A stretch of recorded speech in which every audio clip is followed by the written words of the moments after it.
တခုသောတရားဤဂုံကျေးဇူးများလို့တရားကောင်းစဉ်ပေးပြီးတော့ဟောပါမယ်ဒီနေရာမှာဦးဇင်းတို့တခုသောတရားဤဂုံကျေးဇူးများဆိုတဲ့နေရာမှာတခုသောတရားဆိုတာကဒီနေရာမှာမရဏနုတ္တိကမ္မထံကိုရည်ရွယ်ပြီးတော့ပြောတာပါအဲ့ဒါကလည်းပဲဦးဇင်းတို့ရဲ့စိတ်ကူးနဲ့တခုသောတရားများဤလို့တခုသောတရားဤလို့ဒီလိုပြောတာမဟုတ်ဘုရားကိုယ်တော်မြတ်ကြီးကိုယ်တိုင်ဧကဓမ္မောဘိက္ခဝေဘာဝေတောဘဟုလိကတောအစရှိသဖြင့်ဧကဓမ္မောတခုသောတရားသည်လို့အဲ့ဒါလိုမြတ်စွာဘုရားကိုယ်တော်တိုင်ဟောတာနော်ဒါကြောင့်ဦးဇင်းတို့တရားကောင်းစဉ်ကိုတခုသောတရားဤဂုံကျေးဇူးများလို့ဖေသက်ပေါင်းသူတော်ကောင်းတို့မှတ်သားကြရမယ်နော်ဒီတရားဒေသနာတော်ကိုမဟောကြားသေးခင်မနာကြသေးခင်မှာတရားတော်အလုံးကိုဟောကြားတော်မူခဲ့တဲ့ဘုရားရှင်ကိုယ်တော်မြတ်ရဲ့အင်မတန်အေးချမ်းကြည်လင်တော်မူတဲ့မဟာကရုဏာကိုသိစရာတရားလုံးစုံကိုသိတော်မူမြင်တော်မူတဲ့သဗ္ဗညုတဉာဏ်ဒီဟုသောပညာကို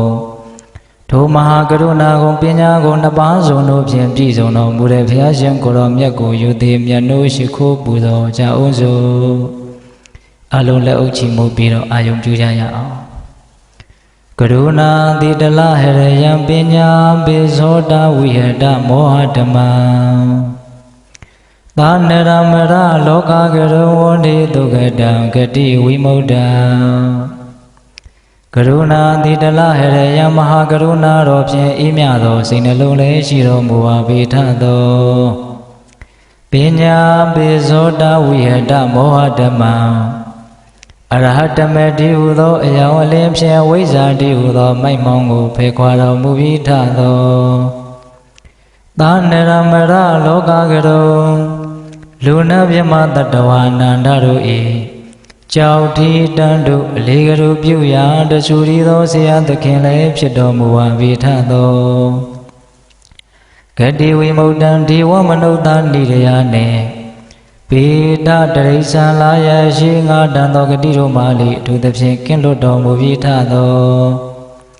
ဒုက္ကတံတတဝါတို့အားအကျိုးများကြောင့်ဟုတ်မှန်သောစကားကောင်းကိုသာမြတ်ဆိုတော်မူပါပြီးထသောဗုဒ္ဓံသစ္စာလေးရတရားမြတ်ကိုလက်ပေါ်တင်နာပရမကဲ့သို့ပြတ်သားထင်းနှင့်သိမြင်ပေတတ်ဘုရားရှင်ကိုယ်တော်မြတ်ကြီးကိုမေယံတရားဟောပုဂ္ဂိုလ်တရားနာပုဂ္ဂိုလ်ခေါ်ဆိုပညတ်ပရမမမူယုံနာနှဖျားဖြစ်ကြပါသောဘုရားတပည့်တော်တို့သည်ဝိနေဝနာမှာကာယဝစီမနောခြေ၍သုံးလီဒွါရပနာမဖြင့်ဒုက္ခယောကျိုးလက်စုံမောကရှိခိုးဥညွတ်ပါ၏မြတ်စွာဘုရား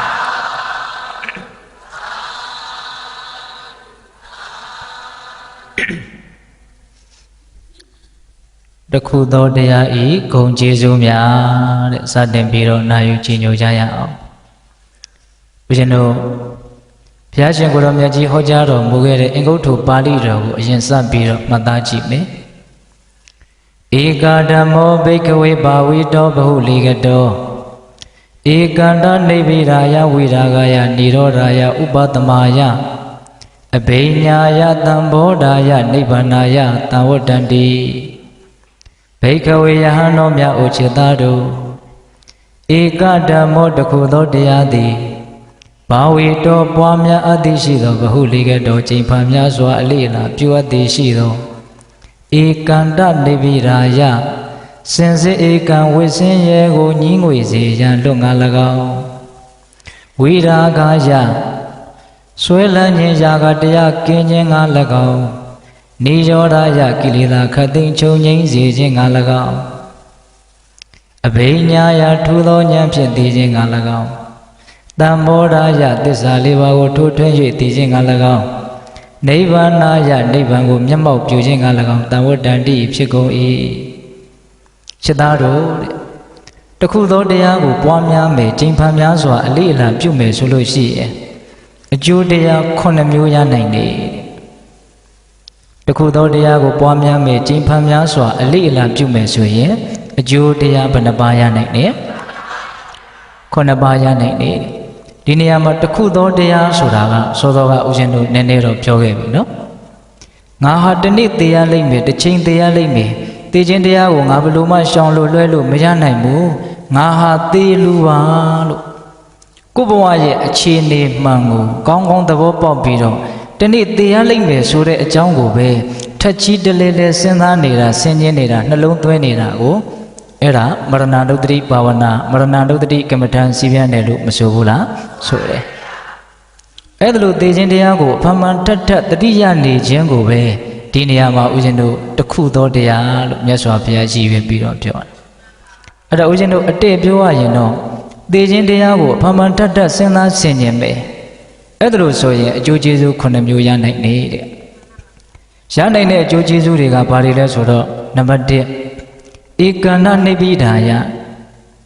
တန်တရားဟာဆင်းရဲဒုက္ခသာမျှဆင်းရဲဒုက္ခမျှတာဖြစ်တယ်ခန္ဓာဟာအကောင်းတရားမဟုတ်ဘူးလို့ကောင်းကောင်းသဘောပေါက်ပြီးတော့ညီငွေတဲ့ညီငွေတိုက်တဲ့သဘောတရားတွေရဲ့အပေါ်မှာညီငွေတယ်ဆိုတဲ့သဘောမိမိတို့ရဲ့တဏ္ဍာမှာတေချာပေါက်ဖြစ်လာပြီတဲ့တကယ်စင်စစ်လောကကြီးကตายရတရားမဟုတ်ညီငွေတရားသာဖြစ်တယ်လို့သူတော်ကောင်းကြီးတွေကအဲ့ဒါလိုသိမြင်ထားတဲ့နားလည်ထားတယ်တရားဓမ္မတို့ဦးဇင်းတို့အသိဉာဏ်မြင်မပြည့်စုံညာသေးတဲ့မကြီးကျယ်ကြသေးတဲ့ပုဂ္ဂိုလ်တွေကတော့ตายရတဲ့စိတ်တွေလည်းရှိမှာပေါ့ဒါပေမဲ့တန်တရားခန္ဓာဆိုတာဟာตายရเสียတော့မဟုတ်ဘူးလို့ဆိုအဲ့ဒီအမှန်တရားကိုသိမြင်နားလည်ပြီးတော့တနေ့တရားလိမ့်မယ်လို့သိခြင်းတရားကိုဖမှန်ထက်စဉ်းစားဆင်ခြင်ခြင်းဖြင့်တန်တရားဝဆင်းရဲကိုညီးငွေတဲ့စစ်မှန်တဲ့တန်ဖိုးကြီးတဲ့နိဗ္ဗိဒာဉာဏ်ကိုသိကြပေါက်ရလိမ့်မယ်ဒါနံပါတ်1ရနိုင်တဲ့အကျိုးကျေးဇူးဧကန္နာနိဗ္ဗိဒာယဝိရာဂာယနံပါတ်2ကပါလဲဆိုဝိရာဂာယဆွဲလန်းခြင်းမမောခြင်းຢာကကင်းမယ်နော်ဝိရာဂာယနောက်និရောဓာယဆွဲလန်းခြင်းကင်းတဲ့အတွက်ကြောင့်ဆွဲလန်းခြင်းကြောင့်ဖြစ်ပေါ်လာမယ်နောက်ဆက်တွဲအပူဓာတ်အလောင်ဓာတ်ဒုက္ခတွေငြိမ်းသွားမယ်និရောဓာယဥပဒမာယတဲ့အဲ့ဒါလို့ဒုက္ခတွေအပူဓာတ်တွေအလောင်ဓာတ်တွေငြိမ်းသွားတဲ့အတွက်ကြောင့်နှလုံးစိတ်ဝမ်းငြိမ်းချမ်းခြင်းဆိုတဲ့အကျိုးကျေးဇူးကိုလည်းရမယ်တဲ့နော်ဧကန္တနိဗ္ဗိဒာယဝိရာဂာယនិရောဓာယဥပဒမာယ၄ခုရှိသွားပြီနော်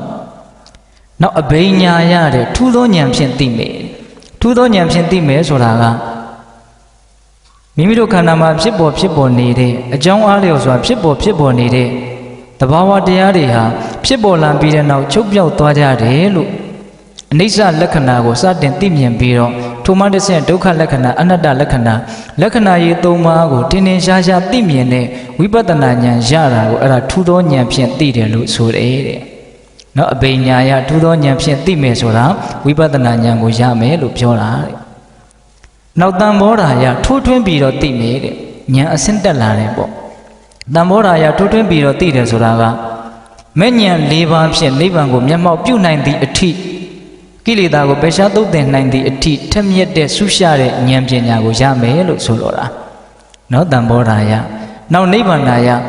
တွေကအဲ့လောက်ထက်လာတဲ့အတိတွေကအဲ့လောက်ကြီးလာတယ်ဆိုရင်အဲ့ဒီပုဂ္ဂိုလ်ဟာနိဗ္ဗာန်ချမ်းသာကိုမျက်မှောက်ပြုပြီးတော့ဒုက္ခခတ်သိမ်းငြိမ်းရမယ်ပေါ့အကျိုးကျေးဇူးဘယ်နှပါးပြောထားလဲ9ပါးပြောထားတယ်စင်စစ်ဧကံဝိဆင်းရဲကိုညီငွေ့မယ်ဆွဲလန်းခြင်းမမောခြင်းဆိုတဲ့ຢာကတရားကင်းမယ်နေကြောဓာယဆိုတဲ့ဒုက္ခတွေငြိမ်းမယ်ဥပဒမာယဆိုတဲ့နှလုံးစိတ်ဝမ်းငြိမ်းချမ်းမယ်အဘိညာယဆိုတဲ့ဝိပဿနာဉာဏ်ကိုရမယ်တမ္မောဓာယဆိုတဲ့မဉ္ဇဉ်၄ပါးကိုရမယ်နိဗ္ဗာန်ယဆိုတဲ့နိဗ္ဗာန်ကိုမျက်မှောက်ပြုရမယ်ဒါမြတ်စွာဘုရားကိုယ်တော်တိုင်အာမခံပြီးတော့ဟောထားတာဒါဥရှင်တို့အင်္ဂုတ္တပါဠိတော်ဧကနိပ္ပမှာလာရှိတဲ့တခုသောတရားရဲ့ဂုဏ်ကျေးဇူးများပေါ့ဥရှင်တို့ဒီကနေ့ပြောချင်တာကအဲ့ဒီမြတ်စွာဘုရားဟောထားတဲ့အဲ့ဒီဂုဏ်9ပါးကိုအဓိကထားပြီးတော့မပြောခြင်းဘူးဝိသုဒ္ဓိမေအထက်ကရာမှာလာရှိတဲ့စကားတော်ကိုယူပြီးတော့ဝိသုဒ္ဓအောင်ဆိုတော်ဘုရားကြီးရေးစီခဲ့တဲ့ဂါထာလေး၃ပုဒ်ကိုအခြေခံပြီးတော့တခုသောတရားရဲ့ဂုဏ်ကျေးဇူးများကိုအထူးပြုပြီးတော့ပြောခြင်းလေဟုတ်ရဲ့လားအဲ့ဒီဝိသုဒ္ဓိမေကျမ်းမှာတော့ဒီတခုသောတရားလို့ဆိုရတယ်သိခြင်းတရားကိုဖမှန်တတ်စဉ်းစားဆင်ခြင်ခြင်းဖြင့်ရရှိနိုင်မဲ့အကျိုးကျေးဇူးကို17မျိုးညွှန်ပြထားတယ်ဒါကတော့မြတ်စွာဘုရားတိပြင်ပါဠိတော်တွေထဲမှာဟောထားတာတွေပါယူပြီးတော့နော်ရှင်မဗုဒ္ဓဂေါတမထေရကရေးထားတာပေါ့နော်အဲ့တော့ဘိသက်ပေါင်းသူတော်ကောင်းတို့သူကပိုးပြီးတော့ပြည့်စုံတယ်ကျေပြတ်တယ်လို့နားလည်ရမယ်ဟုတ်ရဲ့လားစောတော်ကမြတ်စွာဘုရားဟောထားတဲ့တစိတ်တစ်ပိုင်းကတော့9မျိုးပဲပြောထားတယ်နော် အခုပြောမှာကဘယ်နှမျိုးလဲ7မျိုးကိုပြောမှာအဲ့ဒါဒီကနေ့ညဦးဇင်းတို့ကတခုသောတရားရဲ့ဂုဏ်ကျေးဇူးတွေကိုစုံစုံစည်းစည်းသိသိခြင်းလို့ပါဠိတော်မှာလာတဲ့အကျိုးကျေးဇူး9မျိုးကိုလည်းဒါအချင်းချုပ်ပြီးတော့ပြောလိုက်ပါတယ်အဓိကဦးစားပေးပြီးတော့ပြောချင်တာကဝိသုဒ္ဓိမေအတ္တကရာမှာလာတဲ့အကျိုးကျေးဇူး7မျိုးကိုပြောချင်တာဟုတ်ရဲ့လားအဲ့ဒီမှာဦးဇင်းတို့ဝိသုဒ္ဓအောင်ဆိုဘုရားကြီးကမှတ်ရသားရဉာဏ်ထဲမှာသိသိရလွယ်ကူအောင်ဆိုပြီးတော့နော်ပါဠိလိုကြပြာလေးဖွဲ့ပြီးတော့ရေးထားတာပေါ့နော်ဂါထာလိုလဲဆိုမယ်ပေါ့နော်ဘာရေးထားလဲဆိုတော့အပမတ္ထာတရာဟောထလဘတိအနာပိရတေဇီဝေနိကန္တိဇဟတိပါပံသောကရဟိဘဝေအာတဏိတိဘဟုလောစပရိခာရေတောမစ္စေရောအနိစ္စတင်ညာပရိစ္ဆေယကတေတာသတ္တုပဒိဋ္ဌတိအဝေယောအတ္တမုံလောဝတန္တောကာလံကရောတိတောအမတံစေနာတိကတောသောတုဂတိပရာယနောဂါထာလေး၃ပုဒ်ဖြင့်မရဏနုတ္တိကမ္မထံရဲ့ဂုဏ်ကျေးဇူး7မျိုးကိုပြောထားအဲ့ဒါကိုဦးဇင်းတို့တစ်ခုစီပိဿပေါင်းသူတော်ကောင်းတို့မှတ်သားရလွယ်အောင်နော်အကြောင်းယုတ်တိကလေးတွေနဲ့ဦးဇင်းတို့ပြောဖို့စီစဉ်ထားနော်အဲ့တော့နံပါတ်1ရရှိမဲ့အကျိုးတရားကဘာလဲဆိုတော့ပထမဦးဆုံးဂါထာကိုစတင်ပြီးတော့အခြေခံပြီးတော့ပြောကြရအောင်အပမတ္ထာတရာဟောထလဘတိနပိရတိဇီဝေနိကန္တိဇဟတိပါပံသောကရဟိဘဝေအပမတ္ထာတရာဟောထတရားအခခသိအပမတ္ထာမမိတ်မလျော့ခြင်းဆိုတဲ့အပမာဒတတိတရားနဲ့ပြည့်စုံလိမ့်မယ်တဲ့အဲ့ဒီပုဂ္ဂိုလ်ငါဟာတနေ့သိရလိမ့်မယ်တစ်ချိန်မှသိရလိမ့်မယ်ငါဟာသိခြင်းတရားကိုရှောင်လွှဲလို့မရနိုင်ဘူးအတုဝေမေဇီဝိတံငါရဲ့အသက်ရှင်ခြင်းသည်မမြဲဒုဝမေမရဏံသေဆုံးခြင်းသည်သာလည်းမြဲတယ်လို့သိခြင်းတရားကိုထဲထဲဝင်ဝင်စစ်စစ်ပေါက်ပေါက်အပမ္ပန်တတ်တတ်စဉ်းစားမယ်ဆိုရင်တစ်အချက်ရနိုင်တဲ့အကျိုးကျေးဇူးသည်မမိတ်မလျော့ခြင်းဆိုတဲ့အပမဒတရားနဲ့ပြည့်စုံမယ်တဲ့နော်သိခြင်းတရားကိုမမေ့ရင်တတိတရားကောင်းလာမယ်ပေါ့နော်တတိဆိုတာကကုသိုလ်ကောင်းမှုတွေကိုမမေ့တဲ့တတိရှိတယ်ခန္ဓာမှာဖြစ်ပေါ်နေတဲ့သဘာဝတရားတွေကိုမမေ့တဲ့တတိရှိတယ်အပမဒဆိုတာဖြစ်ပြီဆိုရင်တော့ကုသိုလ်ကဖြစ်တော့တာပါပဲကုသိုလ်တရားတွေထဲမှာအပမဒသည်အကြီးကျယ်ဆုံးဆိုတာတော့ပိဿတို့နားလည်ပြီးသားအဲ့တော့သိခြင်းတရားကိုဖန်ဖန်ထက်ထက်စဉ်းစားတဲ့ပုဂ္ဂိုလ်ဟာဘဝရဲ့လက်ကျန်အချိန်ကိုတန်ဖိုးထားတယ်လို့နားလည်ရမယ်တချို့ကသိခြင်းတရားကိုစဉ်းစားရင်စိတ်ဓာတ်တွေကျပြီးတော့အားတွေပျော့သွားမယ်လို့ထင်တာ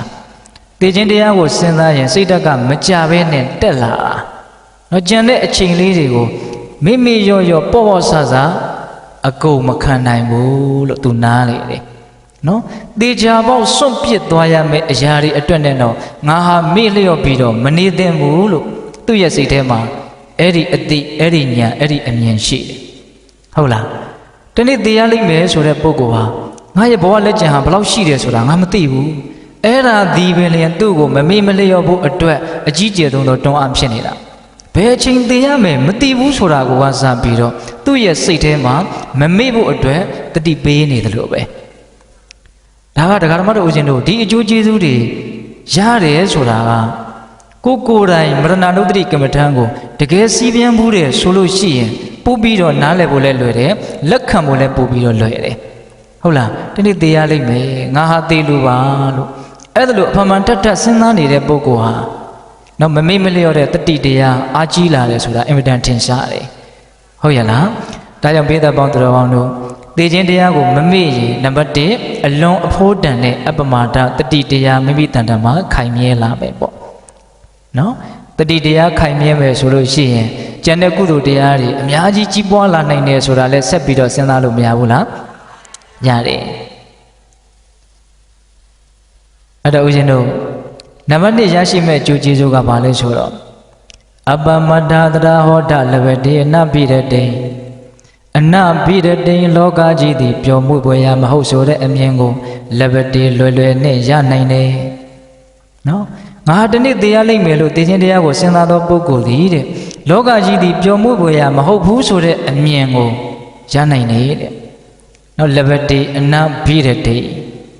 နော်ဦးဇင်းတို့တပ္ပလောကအနပိရတိတင်ညာဆိုပြီးတော့မြတ်စွာဘုရားဟောထားတဲ့တင်ညာတစ်မျိုးရှိတယ်လောကကြီးသည်ပျော်မွေ့ပွေရာမဟုတ်ဆိုတဲ့အမြင်ကို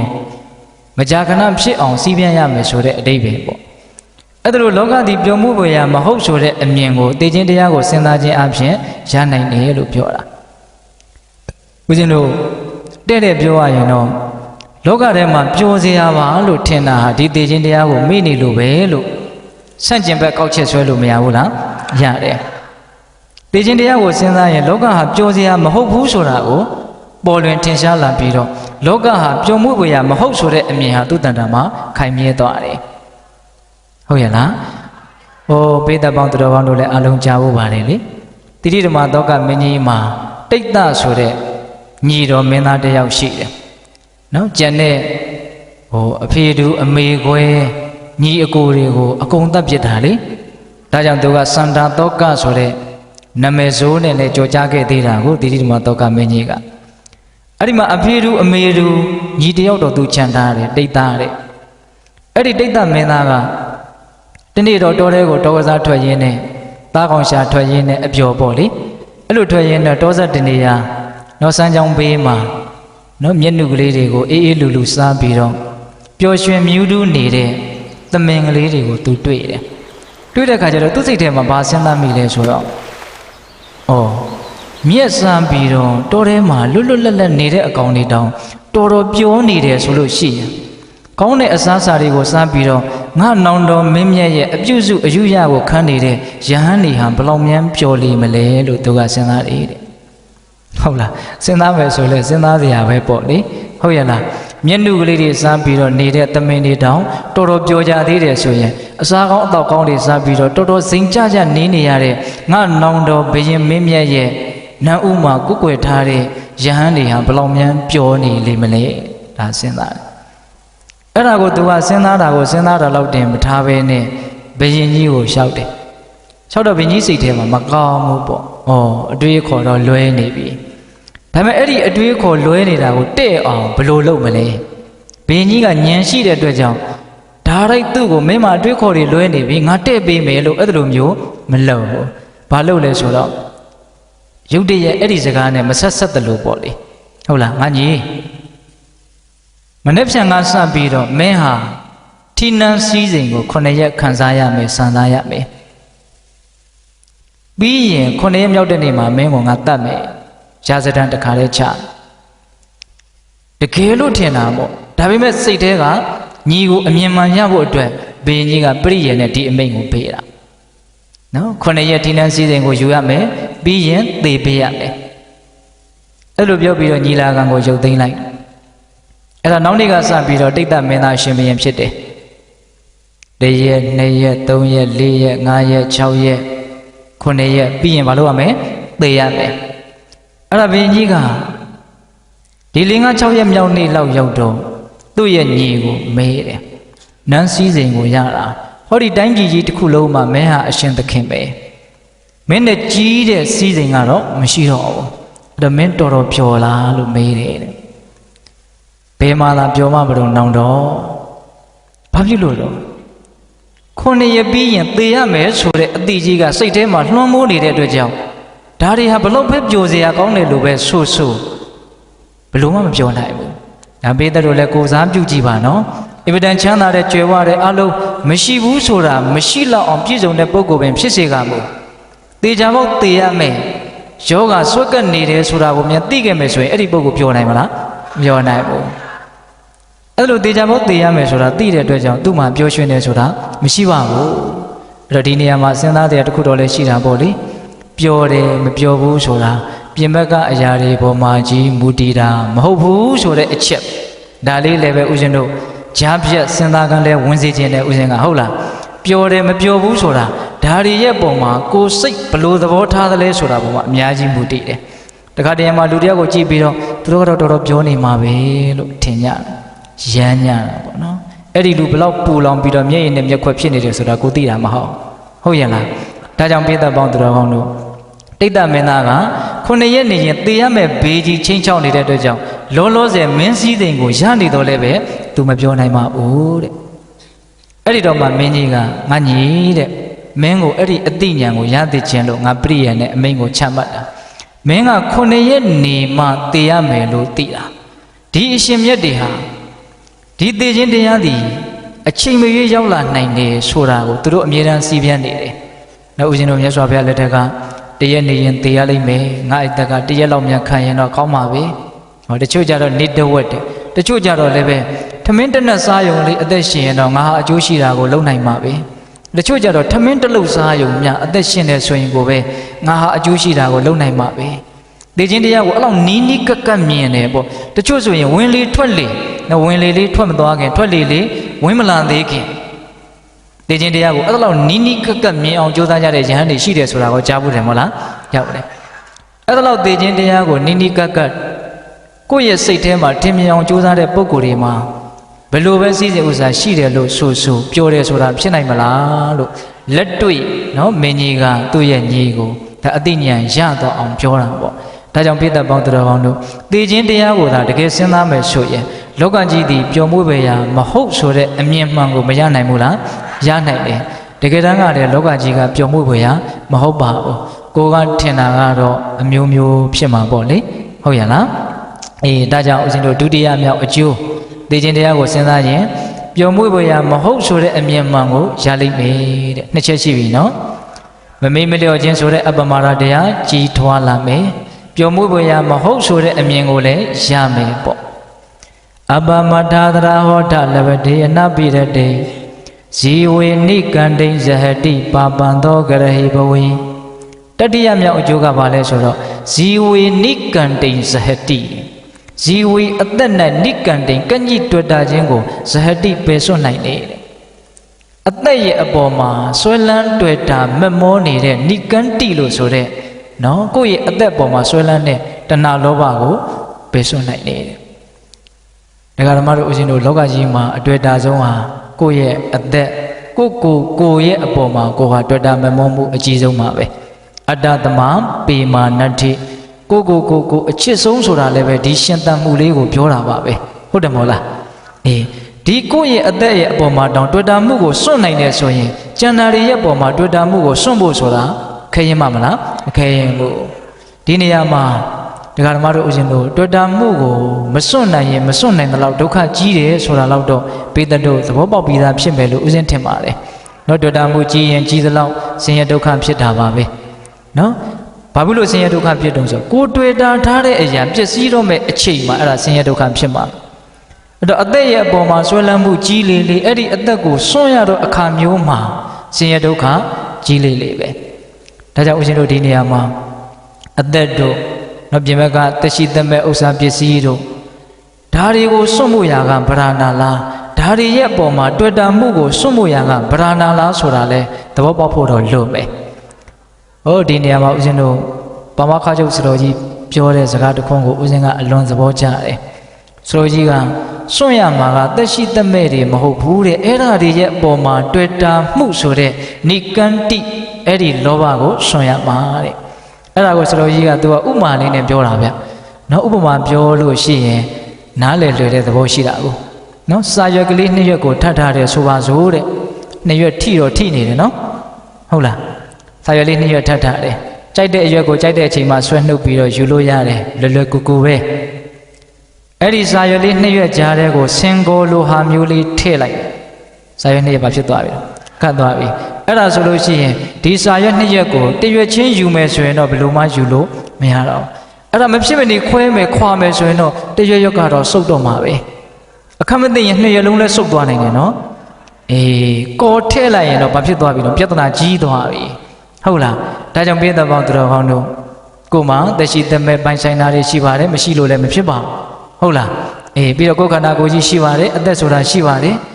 ဒါတွေကိုစွန့်ရမှာလားဒါတွေရဲ့ပုံမှာတွေ့တာတယ်ဆိုတဲ့သဘောလေးကိုစွန့်ရမှာလားဆိုတာကိုလည်းသဘောပေါက်ဖို့မလိုဘူးလားလွတ်တယ်တွေ့တာမှုကိုစွန့်နိုင်လေလေချမ်းသာဒုက္ခရလေလေပါပဲအဲ့ဒီချမ်းသာဒုက္ခကိုရနိုင်တဲ့တွေ့တာမှုကိုစွန့်ခြင်းဆိုတဲ့သဘောတရားကိုလည်းပဲသိခြင်းတရားကိုစဉ်းစားခြင်းအပြင်ရနိုင်တယ်ဟုတ်ရလား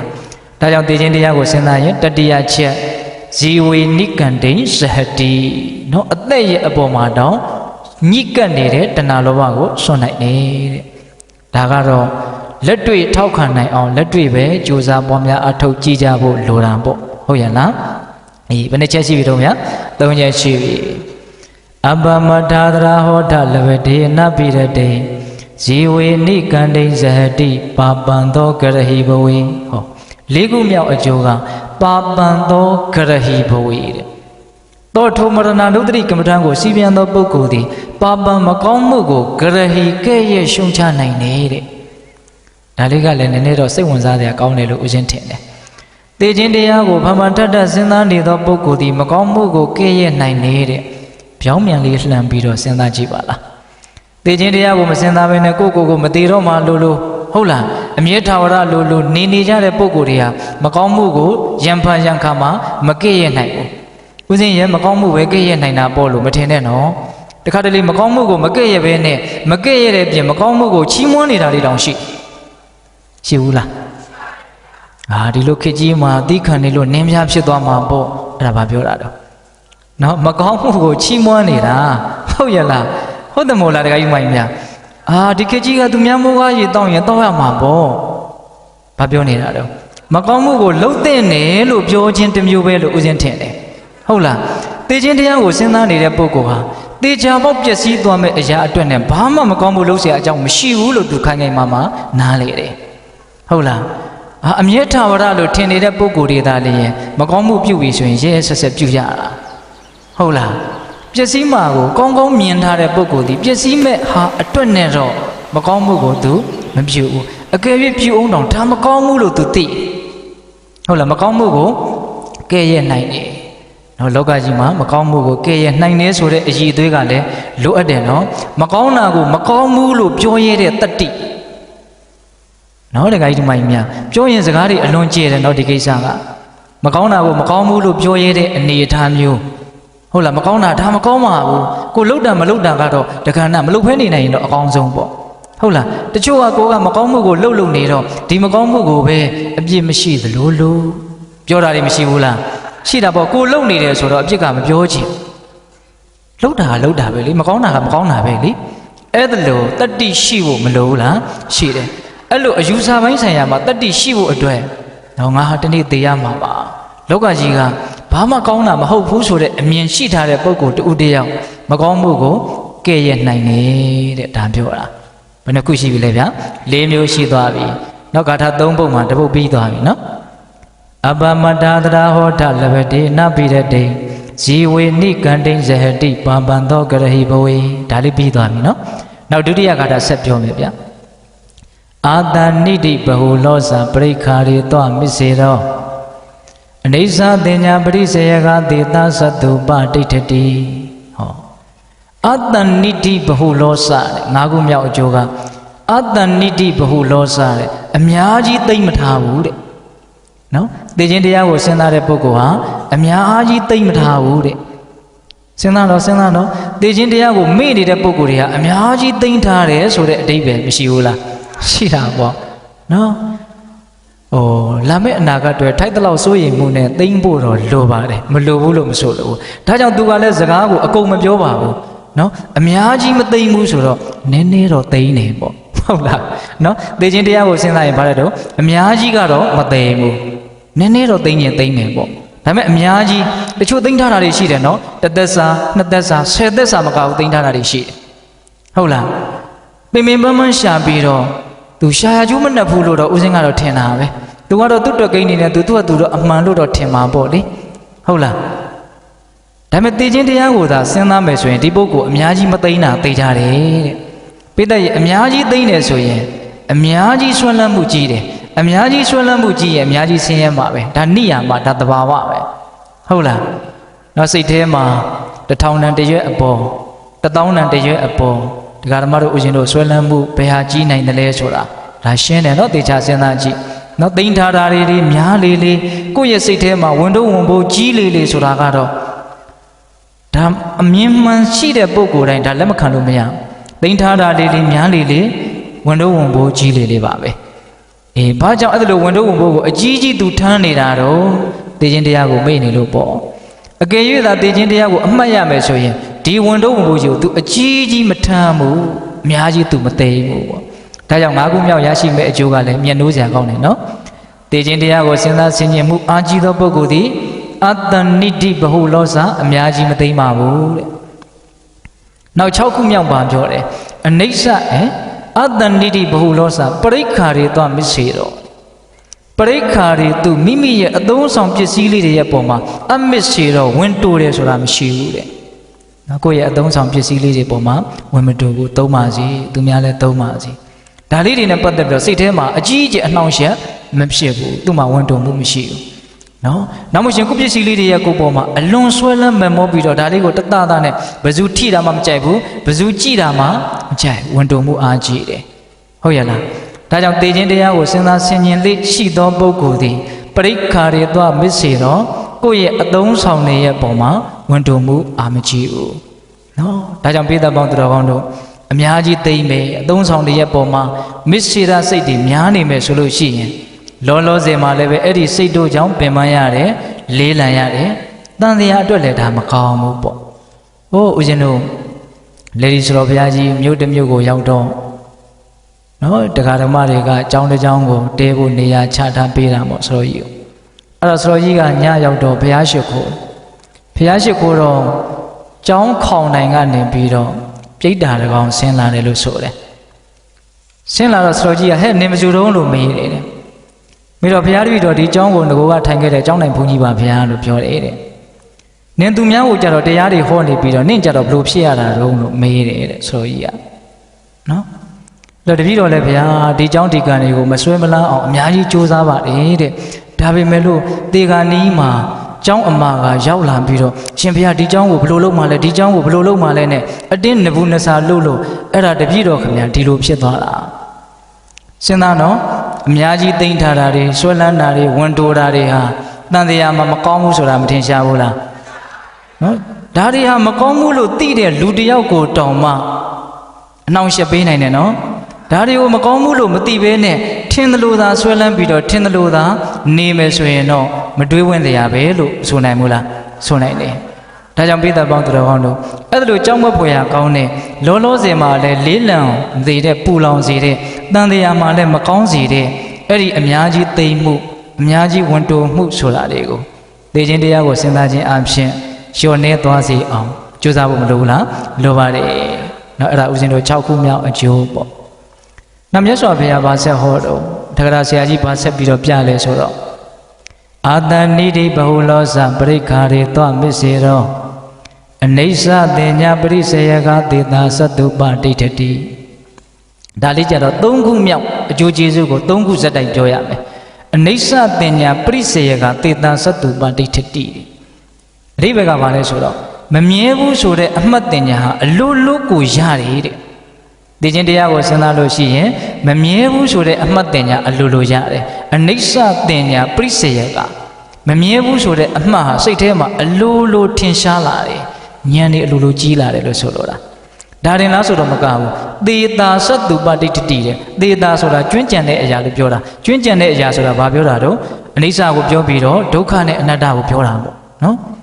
မမြဲဘူးဆိုတာလည်းဉာဏ်ထဲမှာအလိုလိုထင်ရှားလာမယ်ကျွင်းကြံတဲ့ဆင်းရဲတဲ့အနှစ်မရှိဘူးဆိုတဲ့အတိဉာဏ်မြင်တွေဟာလည်းပဲပြည့်စုံသွားမယ်အနိစ္စတင်ညာပရိစေယကသေတာသတ္တုပတိဋ္ဌတိသဘောပေါက်တယ်နော်အဲ့တော့ဦးဇင်းတို့ဒီ3ခုကိုပေါင်းပြောရရင်တော့လက္ခဏာရေး3ပါးကိုမှန်မှန်ကန်ကန်ထုတ်ထွင်းသိတဲ့ဝိပဿနာဉာဏ်သည်သိခြင်းတရားကိုစဉ်းစားနေတဲ့ပုဂ္ဂိုလ်ရဲ့တဏ္ဍာမှာအလိုလိုကိုပြည့်စုံလာမယ်လို့ဆိုတာအလွန်အားရစရာကောင်းတဲ့ကမ္မထံတစ်မျိုးလို့မဆိုနိုင်ဘူးလားတနေ့တစ်ချိန်မှာသိရလိမ့်မယ်ဆိုတဲ့အတိတွေနော်တခဏတိုင်းသိနေတဲ့အသေးကိုတောင်မြင်နိုင်စွမ်းရှိလာတယ်ဆိုတဲ့အဓိပ္ပာယ်ပါပဲနော်တဘောကတစ်ခါသိရမယ်ဆိုတဲ့ဒီမရဏနုဒ္ဓတိကမ္မထံကိုစီးပြန်နေခြင်းသည်ခဏတိုင်းသိဆုံးပြီးတော့ခဏတိုင်းအကြောင်းအားလို့ဆိုတော့ထက်ဖြစ်နေတဲ့ဒီဖြစ်ခြင်းနဲ့ပြည့်ခြင်းကိုမြင်နိုင်သည့်အထိဉာဏ်ပါဖြစ်လာမလို့နော်ဉာဏ်ချင်းကျက်လာတယ်လောကမှာသိခြင်းတရားဆိုတာအမျိုးမျိုးရှိတာကိုနော်သမုဒိမရဏတဲ့နော်တဘောကတစ်ခါသိရတဲ့သိခြင်းတရားပေါ့နော်နောက်ခဏိကမရဏတဲ့ဒီရုပ်တို့နာမ်တို့ရဲ့အကြောင်းအားလျော်စွာဖြစ်ပေါ်လာပြီးတဲ့နောက်ချုပ်ပြောက်သွားတဲ့သဘောမရှိတော့တဲ့သဘောနောက်ထပ်အကြောင်းတရားတွေကဖန်တီးနေတော့ထက်ဖြစ်လာတဲ့ထက်ဖြစ်တိုင်းသောတရားတို့သည်ဒလဇတ်ပဲချုပ်ပြောက်သွားကြတယ်ဆိုတဲ့ခဏိကမရဏဆိုတာမရှိဘူးလားရှိတယ်နော်နောက်ဦးဇင်းတို့သမုတ်စေရမရဏဆိုတာလည်းရှိသေးတယ်အပြည့်အသက်သိဆုံးသွားတာပေါ့ နော်အပြည့်အသက်ပါဖြစ်သွားတယ်သေဆုံးသွားတာနောက်တစ်ဖက်မဖြစ်တော့သောသေဆုံးခြင်းပေါ့သဘောပေါက်ရလား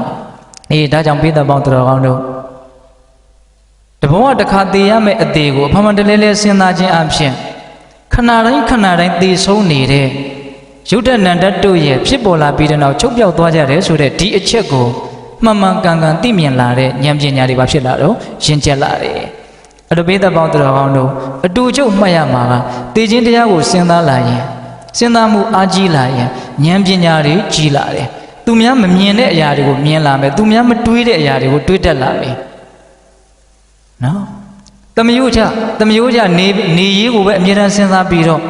မနေ့ပြန်တိုင်းတစ်ပတ်ခါတိုင်းအစဉ်ပြေဖို့ဒီလောက်ပဲစဉ်းစားနေတယ်ဆိုရင်တော့ဉာဏ်ကသိကြီးကျယ်ဖို့မလွယ်ဘူးဟုတ်လားတစ်ချိန်မှပျက်စီးရမယ်အမှန်တရားကိုစဉ်းစားခြင်းအဖြစ်ဉာဏ်ပညာဟာပို့ပြီးတော့ကျေပြန့်လာတယ်ကြီးမားလာတယ်ဒီနေရာမှာဦးဇင်းတို့သိခြင်းတရားကိုစဉ်းစားလို့သူများမတွေးတဲ့အတွေ့သူများမသိတဲ့အသိကိုသိတဲ့တွေးမိတဲ့မြင်မိတဲ့လူတစ်ယောက်အကြောင်းဦးဇင်းပြောခြင်းတယ်ပိဿတို့ကိုပြောရင်တော့ဒီတရားကရိုးနေတာတပည့်တော်တို့ကအချိန်မောင်းဘလောက်နာပြီးမှန်းကိုမသိဘူးလို့တောင်ဖြစ်မှာဗျာဟုတ်လားအဲ့ဒါဘာလဲဆိုတော့မြတ်စွာဘုရားအာလူဝီပြည်ကိုကြွသွားတော့နော်မရဏနုတ္တိကမ္မထံကိုစီးပြန်ကိုမြတ်စွာဘုရားတရားဟောတာလေဟောတော့ဘု து အတွက်ကြီးပဲဟောတာတော့ဆိုတော့ရက်ကန်းတယ်မလေးဆိုတော့ကြားဦးတယ်မဟုတ်လားနော်သူငယ်ပဲရှိပါသေးတယ်အဲ့ဒီတော့အဲ့ဒီကလေးမလေးကိုပဲရည်ရွယ်ပြီးတော့ဟောတာဒီဟောတဲ့တရားကိုဟောဒီကလေးမလေးတယောက်ပဲစိတ်ဝင်စားပြီးတော့သူပဲဘဝထဲမှာလက်တွေ့အသုံးချမဲ့လူလို့မြတ်စွာဘုရားသိတယ်ဘေးသက်တွေကတော့အများကြီးပဲဒါမြတ်စွာဘုရားအများကြီးကိုမျှော်လင့်လာမှာဟုတ်လားအဲ့ဒီတရားဟောပြီးတော့မြတ်စွာဘုရားပြန်ကြွသွားရောနော်ရှင်တန်ခြင်းဒီမမြဲသေးဆုံးခြင်းဒီသာမြဲတယ်ဒါကြောင့်မသေးဆုံးခင်မှာကောင်းကောင်းနေလိုက်ဖို့အရေးကြီးဆုံးသိခြင်းတရားနဲ့ပတ်သက်ပြီးတော့မြတ်စွာဘုရားဟောတာပေါ့အဲ့ဒီကလေးမလေးကအဲ့ဒီမြတ်စွာဘုရားပေးတဲ့အတိကိုသူ့စိတ်ထဲမှာအမြဲတမ်းဖြစ်ပေါ်အောင်ကြိုးစားတယ်။ဒီနေ့သိရမယ်ဒါမှန်တာပဲ။တရားကတော့ရိုးရိုးလေးပါပဲ။ဒါပေမဲ့ဒကာဓမ္မတို့ဦးရှင်တို့တကယ်သိတယ်မသိဘူးဆိုတာကအဲ့ဒီရိုးရိုးလေးလွယ်လွယ်လေးတရားကိုတကယ်လုပ်တယ်မလုပ်ဘူးဆိုတာကကိုတကယ်သိတယ်မသိဘူးဆိုတာကိုအဓိကခြေလှယ်သွားတာ။ဟုတ်ရဲ့လား။အဲ့ဒီကလေးကအလုပ်လုပ်တယ်။နောက် 3-4 နှစ်လောက်နေတော့မြတ်စွာဘုရားကအဲ့ဒီကလေးမလေးကိုလှမ်းပြီးတော့တပ်ပင်ညုတဉာဏ်နဲ့ကြည်တယ်ဉာဏ်တော်ရှင်းနေပြီဆိုတာကိုသိတယ်ဒီကမ္မထညောင်ပဲဉာဏ်ကြီးသွားတာပါပဲသိခြင်းတရားကိုစဉ်းစားလို့ပဲဒီကလေးမလေးဟာဉာဏ်ကြီးသွားတာပဲအဲ့ဒါနဲ့မြတ်စွာဘုရားကအဲ့ဒီပြည်ကိုတစ်ခါထပ်ကြွသွားတယ်ကြွသွားတော့အဲ့ဒီကလေးမလေးကတော်တောင်ကြီးနေပြီအသက်ကနော်အရွယ်လေးရောက်လာပြီပေါ့အဲ့ဒါသူ့ဖေကရက်ကန်းရက်တာဆိုတော့အဲ့ဒါရက်ကန်းယုံကိုသူရက်ဖောက်တောင်းလေးကင်ပြီးတော့သွားတယ်သွားတော့လမ်းမှာမြတ်စွာဘုရားကြွလာတဲ့ဆိုတဲ့သတင်းကိုသူကြားတယ်ကြားတော့သူစဉ်းစားတယ်ငါမြတ်စွာဘုရားစီကိုပဲသွားရမလားအဖေစီကိုပဲသွားရမလားအဲ့ဒါနဲ့အဖေစီကအမြဲတမ်းသွားနေတာပဲပြီးမှအဖေကိုတောင်းပန်လို့ရပါတယ်မြတ်စွာဘုရားကဘယ်ချိန်ပြန်ကြွသွားမယ်လဲမသိဘူးအဲ့တော့ဘုရားစီကိုသွားတာကပို့ပြီးတော့ငါအတွက်အကျိုးရှိမယ်ဆိုပြီးတော့သူမြတ်စွာဘုရားစီကိုသွားတယ်ခိုးရောက်တော့မြတ်စွာဘုရားကသူရောက်မလာသေးလို့တရားကိုမဟောဘူး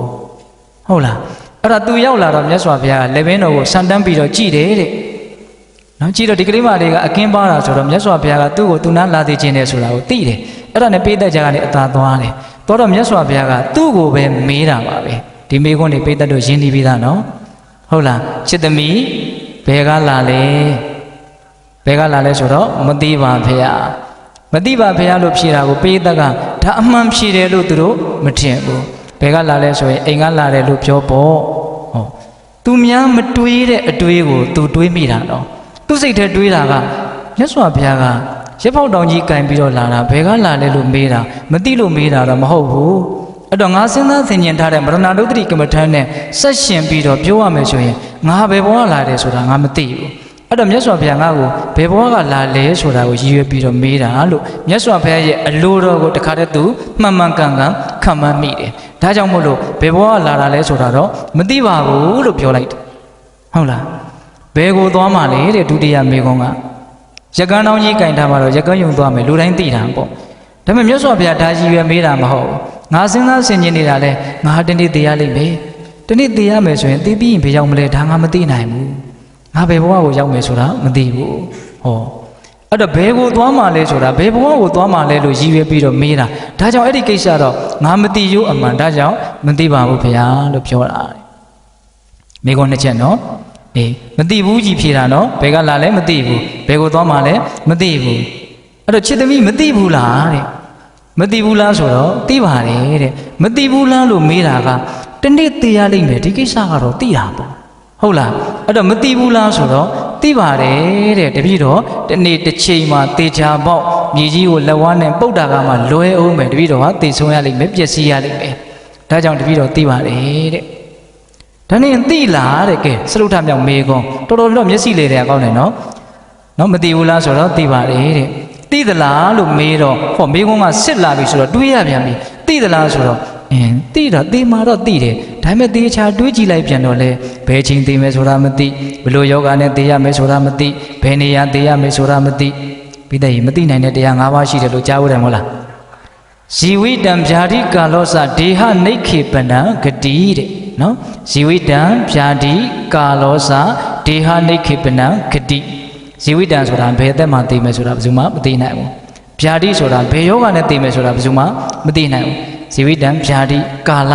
မနေ့သိမလားနေ့သိမလားညသိမလားတကောင်သိမလားမနေ့ခင်းသိမသိနိုင်နော်ဇီဝိတံဗျာတိကာလောစဒေဟနိခေပနံသိပြီးတဲ့နောက်ကိုယ့်ရဲ့အလောင်းကိုဘယ်နာလေးမှချမယ်ဆိုတာစွန့်မယ်ဆိုတာဘယ်သူမှမသိနိုင်ဘူးဟုတ်ရဲ့လားဒါအမျိုးမျိုးဖုံဖုံဒီခေတ်ကြီးပို့ပြီးတော့စမ်းကြတယ်နော်သိခြင်းတဲ့နေရာသိကြတာရောက်ခြင်းတဲ့နေရာရောက်ကြတာဟုတ်လားဇီဝိတံဗျာတိကာလောစဒေဟနိခေပနံဂတိဆိုတာကသိပြီးတဲ့နောက်ဘယ်ဘဝလာရရောက်ရမယ်ဆိုတာမသိနိုင်ဘူးဒါကြောင့်မြတ်စွာဘုရားကချစ်သမီးသိသလားလို့စစ်ပေါက်မေးလိုက်တော့လေမသိပါဘူးဗျာလို့ပြောရပြန်တယ်အဲ့တော့ဦးဇင်းတို့ဒီနေရာမှာရည်ရွယ်ခြင်းကသိခြင်းတရားကိုစဉ်းစားတဲ့ပုဂ္ဂိုလ်ဟာသူများမသိတဲ့အတိသူများမတွေးတဲ့အတွေးသူ့မှာရှိတယ်ဆိုတာမသိနိုင်ဘူးလားသိနိုင်တယ်လူသားမှန်နေမတွေးတဲ့အတွေးမျိုးပေါ့နော်တရားနာပိဋကကြီးတစ်ခုလုံးနဲ့အဲ့ဒီကလေးမလေးဒီလုံးဝမတူတာတော့အမှန်ပဲနော်ဘာလို့မတူတာတော့မရဏနုဒ္ဓရိကမ္မထံစီးပြန်ခြင်းမစီးပြန်ခြင်းဒါကွာခြားသွားလို့အတိကမတူတာပဲဒါကြောင့်ဒီမှာပြောထားတာဟုတ်ရလားအနိစ္စတင်ညာပရိစေယကတေတာသတ္တုပါတိဋ္ဌတိတဲ့ဟုတ်ရလားသိခြင်းတရားကိုစဉ်းစားရင်မမြဲဘူးဆင်းရဲတယ်အနှစ်မရှိဘူးဆိုတဲ့ဝိပဿနာဉာဏ်တွေဟာအလို့လို့ကိုစိတ်ထဲမှာဖြစ်ပေါ်လာတယ်တဲ့အားရတယ်မကောင်းဘူးလားအကောင်းတယ်အဲ့တော့ဦးဇင်းတို့အကျိုးတရားဘယ်နှပါရှိသွားပြီတော့9ပါးရှိသွား9ပါးနဲ့6ပါးနဲ့ဘုန်းကြီးတော်မျက်စိလင်းသွားနော်ပထမဂါထာက4ပါးဟုတ်လားနောက်ပြီးတော့အတ္တနိတိဘဟုလောစပရိခါရေသောမစ္ဆေရောအနိစ္စတင်ညာပရိစေယကတေတာသတ္တုပဋိဋ္ဌတိ6ပါးတဲ့ကို3ပါးပေါင်းထည့်တော့9ပါးဟုတ်လားနော်9ပါးရှိသွားပြီနော်ဦးဇင်းတို့နောက်ဆုံးဂါထာရောက်သွားပြီနောက်ဆုံးဂါထာကျတော့ဘာပြောတော့ဆိုတော့အာဘေယောအာတံဘုံလောဝတန္တောကာလံကရောတိတောအမတန်စေနာတိကတောသောတုဂတိပရာယနောတဲ့ဒါလေးကတော်တော်မြတ်လို့စရာကောင်းတယ်ဒီအကျိုးကျေးဇူးလေးတွေကအာဘေယောအတံဘုံလောဝတန္တောကာလံကရောတိတောသိခြင်းတရားကိုဖမှန်ထက်ထက်စဉ်းစားဆင်ခြင်သောပုဂ္ဂိုလ်သည်အဘေယောမကြောက်ဖဲသာလျင်အတံဘုံလောဝမတွေးဝေဘဲသာလျင်တန်တောတီတီငြိမ်ငြိမ်ဖြင့်ကာလံသိခြင်းကိုကရောတိပြုလိမ့်မယ်တဲ့နော်သိခြင်းတရားကိုဖမှန်ထက်ထက်စဉ်းစားသောပုဂ္ဂိုလ်သည်မကြောက်ဖဲနဲ့မတွေးဝေဘဲနဲ့တီတီငြိမ်ငြိမ်အေးချမ်းချမ်းသိခြင်းတရားကိုပြုနိုင်တယ်။နော်မကြောက်မလန့်တီတီငြိမ်ငြိမ်အေးချမ်းချမ်းသိရလိမ့်မယ်လို့ပြောတာ။ဒါတရားဓမ္မတို့တော်တော်မလွယ်တဲ့ကိစ္စဗျာ။သိရလားလူတွေဟာအသက်ရှင်သန်နေထိုင်စဉ်အတွင်းမှာဘလောက်ဖဲအောင်မြင်ပါတယ်ဘလောက်ဖဲအစွမ်းထက်ပါတယ်ဘလောက်ဖဲတော်ပါတယ်ဆိုတေကနီးမှာအိန္ဒိယရသေနိုင်ဖို့တိတ်ခါရှိသေနိုင်ဖို့တီတီငြိမ်ငြိမ်သေနိုင်ဖို့ဆိုတာကအဲ့ဒီကိစ္စတွေတော့အဲ့ဒီကိစ္စတွေကဒီလောက်မလွယ်ဘူးဟုတ်ရလားဒါကြီးမိုင်းများဒါကြောင့်ပိဿပေါင်းသူတော်ကောင်းတို့သေကနီးမှာအသေးဖြောင့်ဖို့တီတီငြိမ်ငြိမ်ဖြစ်ဖို့မကြောက်မလန့်သေရဖို့ဆိုတာဟာတော်တော်မလွယ်တဲ့ကိစ္စလို့ဦးဇင်းထင်တယ်ဟုတ်လားဒီနေရာမှာကိုယ်တိုင်သေတဲ့အခါမှာတီတီငြိမ်ငြိမ်ဖြစ်ဖို့ဆိုတာထက်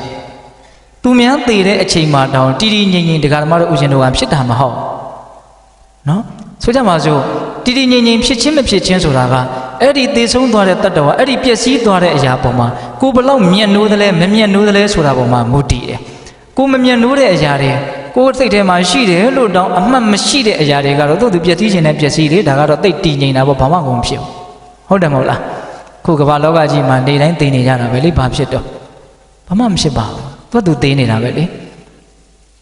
ကိုနဲ့မှဘာမှမဆိုင်တာဘူးကိုစိတ်ထဲမှာမျက်နှာမှုမှမရှိတာဘူးကဲကိုသွေးကိုသားတွေကဖြစ်ကြည့်ပါလားဖြစ်သွားပြီတော့အဖြေကတော်တော်ကြီးကိုခွာချသွားပြီနော်ကိုသွေးကိုသားတွေကဖြစ်တယ်တော်တော်ခွာချသွားပြီဟုတ်လားကဲကိုတိုင်းဖြစ်ကြည့်ပါလားအဲ့ဒါဆိုရင်ပိုလို့တောင်ခွာချသွားပြန်ပြီဟုတ်ရဲ့လားအဲ့တော့တေဂာနီးမှာတုံလှုပ်တယ်မတုံလှုပ်ဘူးဆိုတာအဲ့ဒီသေတဲ့အရာရဲ့အပေါ်မှာကိုဘလောက်ဆွဲလန်းထားတယ်လဲဆိုတာပေါ်မှာမူတည်တယ်အဲ့တော့ကိုသွေးကိုသားကိုနဲ့သက်ဆိုင်တဲ့ပုံကိုယ်တွေသေဆုံးတဲ့အခါမျိုးမှာကိုဘလောက်တုံလှုပ်တယ်လဲအဲ့ဒါလို့ဆိုရင်ကိုတိုင်းသေရတော့မဲ့အခါမျိုးမှာဆိုရင်ဘလို့နေမလဲကိုသွေးကိုသားပေါ်မှာချစ်တယ်ဆိုတာတဲ့ကိုချစ်တယ်ဆိုတာကအစမတန်မကြည့်ဘူးလားအေးခက်တာကဒကာမတို့ဦးရှင်တို့ဆရာတော်တစ်ပါးပြောတာကိုအရှင်ကအမှတ်ရတယ်လူတွေဟာတဲ့သူများသေတာကိုတောင်သိကြည်ရတာမဟုတ်ဘူးကြောက်နေတာတဲ့သူများသေတာတောင်မကြည်ရဘူးကြောက်တယ်ဆိုရင်ကိုယ်တိုင်သေရမယ်ဆိုရင်အဲ့လူတွေဘလို့များနေမလဲမသိဘူးတဲ့ဒါတော်တော်စဉ်းစားတရားကောင်းတယ်လို့ဦးရှင်ကထင်တယ်ဟုတ်လားဒကာကြီးဒီမိုင်းများစဉ်းစားတော့ဒါလွယ်လွယ်လေးပြောတာမဟုတ်ရဲ့လားဒါကြောင့်ပိဿပေါင်းသူတော်ကောင်းတို့ကိုပဲသေကိုချစ်တဲ့လူတွေကဘယ်သူပဲသေဘယ်လိုအရာတွေပဲသေစိတ်ထဲမှာတည်ငြိမ်အေးချမ်းဖြစ်အောင်ကြိုးစားဖို့မလိုဘူးလားဘာဖြစ်လို့လိုတယ်လဲရှောင်လွဲလို့မရမယ့်အရာတွေဖြစ်လို့ပဲဟုတ်ရဲ့လားကိုချစ်တဲ့လူတွေကလည်းသေမှာပဲလေသူတို့သေတာကိုမကြည့်ချင်ပါဘူးဆိုရင်ဘယ်လိုလုပ်ဖို့ရှိတော့ကိုကသူတို့အရင်သေဖို့ပဲရှိတယ်အဲ့ဒါကတော်တောင်ပိုတောင်ဆိုးသွားသေးတယ်ဟုတ်လားတကယ်ကြီးမိုင်းမြတ်သူတို့သေတာကိုမကြည့်နိုင်ဘူးဆိုရင်ကိုသေတာသူတို့ကြည့်ဖို့ပဲရှိတယ်ခက်တာကသူတို့သေတာလည်းကိုမကြည့်ချင်ဘူးကိုသေးတာဆိုရင်ဘလို့တောင်မကြည့်စေချင်ဘူးပေါ့ဟုတ်ရဲ့လာ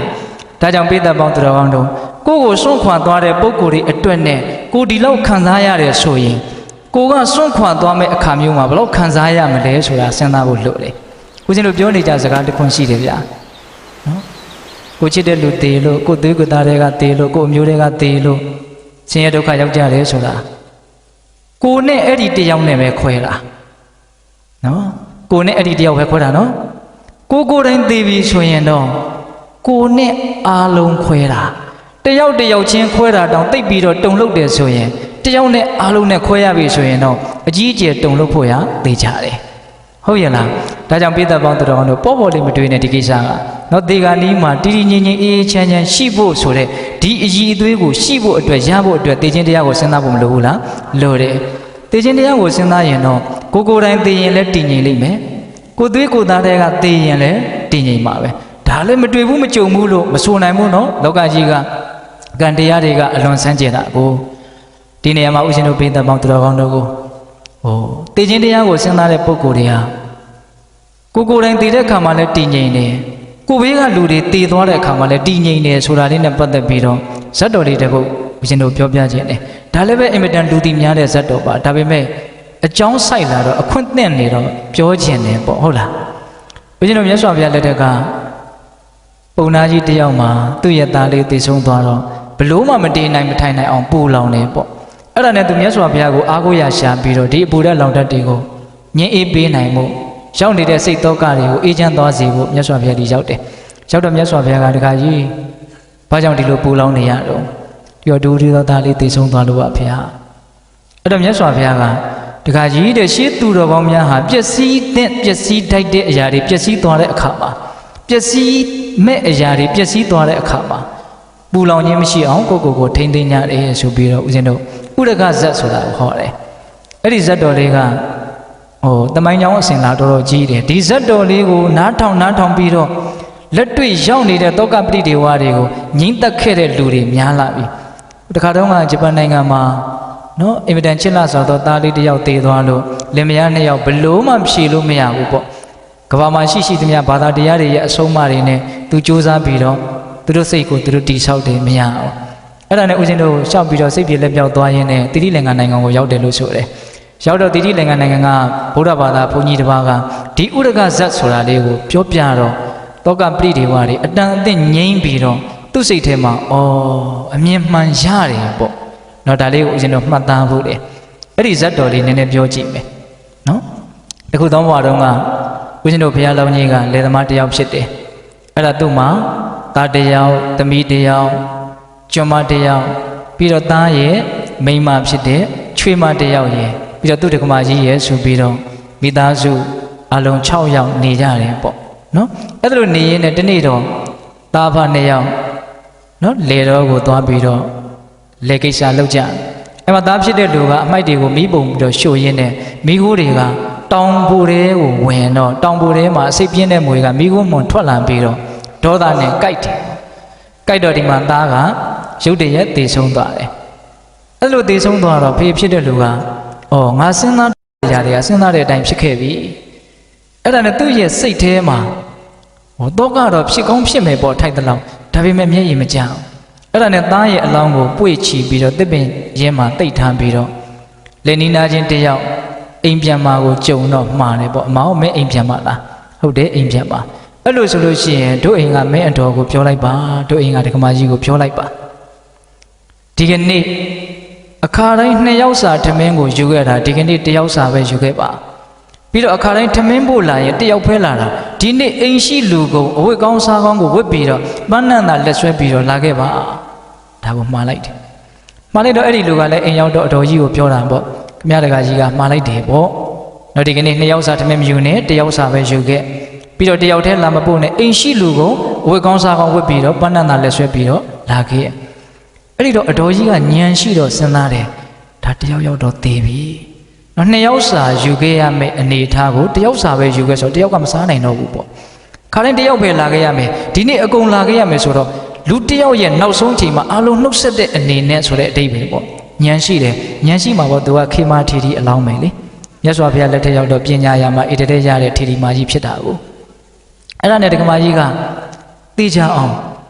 1ယောက်ကတော့သေပြီဒါပေမဲ့ဘယ်သူသေလဲမသိဘူးငါတကကြီးပဲသေသလားငါသားလေးပဲသေသလားအဲ့ဒါနဲ့သေကြအောင်မေးတယ်မင်းကိုဒီစကားကိုမှားလိုက်တာဘယ်သူလဲတဲ့အဲ့ဒီတော့အိန္ဒိယကြီးကဘာပြောလို့ဆိုတော့ဖေးဖြစ်တဲ့လူကမှားလိုက်တာအဲ့လိုလဲပြောလိုက်ရောဩငါသားလေးမရှိရှာဘူးသိတယ်နော်အဲ့ဒါနဲ့အိမ်ရှိလူကိုအကုန်လုံးကိုအဝတ်သက်စားတဲ့ဝတ်စီပြီးတော့ပန်းနန္တာလက်ဆွဲပြီးတော့တယောက်စာဓမင်ခေါင်းပေါ်ရွက်ပြီးတော့လေတော့ကိုသွားတယ်ကိုယ်လိုထင်တဲ့အတိုင်းပဲသားရဲ့အလောင်းကနော်ထင်ဆိုထင်ကြောက်ရသမျှအမိုက်6ကလေးတွေရဲ့အပေါ်မှာရောက်နေပြီအဲ့ဒီမှာရောက်တော့သားအလောင်းကိုတေချာနောက်ဆုံးအနေနဲ့ကြည်ပြီးတော့မိသားစုတစုလုံးဝိုင်းဝန်းပြီးတော့မီးရှို့အဲ့ဒီမှာထူးခြားတာကဒီမိသားစုတစုလုံးဒီတယောက်မှမျက်ရည်မကျခြင်းပဲတဲ့ဘာလို့မျက်ရည်မကျလဲဆိုတော့ဖះလောင်းရဲ့အဆုံးအမကိုသူတို့အမြဲတမ်းလိုက်နာပြီးတော့ကျင့်သုံးလို့ပါတဲ့ဖះလောင်းကသူတို့ကိုဘယ်လိုဆုံးမလဲဆိုတော့တနေ့တစ်ချိန်မှာတေခြင်းတရားကိုတေချာပေါက်ရင်ဆိုင်ရလိမ့်မယ်တွေ့ရလိမ့်မယ်ဒါကိုတယောက်တည်းရင်ဆိုင်ရမှာမဟုတ်အလုံးရင်ဆိုင်ရမှာဒါကြောင့်ရှင်သန်ခြင်းသည်မမြဲသေးဆုံးခြင်းသည်သာမြဲတယ်ဒီအချက်ကိုစဉ်းစားဆင်ခြင်ပြီးတော့မသေးခင်မှာကောင်းကောင်းနေဖို့သည်သာလည်းအရေးအကြီးဆုံးလို့ဒါကိုမင်းတို့မမြဲအမြဲမပြတ်စဉ်းစားဆင်ခြင်ရမယ်လို့ဘုရားလောင်းကမိသားစုကိုဆုံးမအဲ့ဒီအတိုင်းသူတို့ကလိုက်နာကျင့်သုံးကြလို့နော်ဒီအဖြေကိုစောစောတည်းကစရထားတဲ့အတွက်ကြောင့်အဖြေရပြီးသားပု္ပ္ပာကိုတွေ့ရတော့လွယ်တာပေါ့ဗျာဟုတ်လားအခုမှချတွေ့ရမယ်ဆိုရင်တော့ဖြေလဲမှားခြင်းလဲမှားနိုင်ဂမှုရှုတို့တွက်တာလဲဖြစ်ခြင်းဖြစ်မှာဟုတ်လာ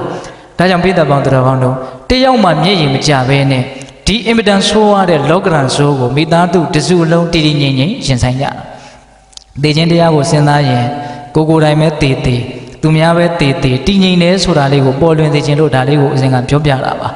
ဟုတ်ရဲ့လားအခုဒီမှာတော့ကိုယ်တိုင်တေတဲ့အခါမှာကိုတည်တည်ငြိမ်ငြိမ်ရှိမယ်လို့ပြောတာနော်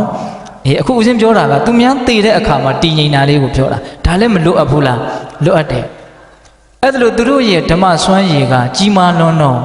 တရားမင်းကအတိအမှတ်မပြူဘဲမနေလို့မရဘူးတရားမင်းဒီကိုရောက်တဲ့အဲ့ဒီဓာတ်ကခိုက်တယ်လို့ဆိုကြပါစို့နောက်သူတော်ကောင်းတက်ရဲ့အစွမ်းကတရားမင်းဒီကိုရောက်တယ်လို့ဆိုကြပါစို့အဲ့ဒါနဲ့တရားမင်းကဆင်းလာပြီးတော့မေးတယ်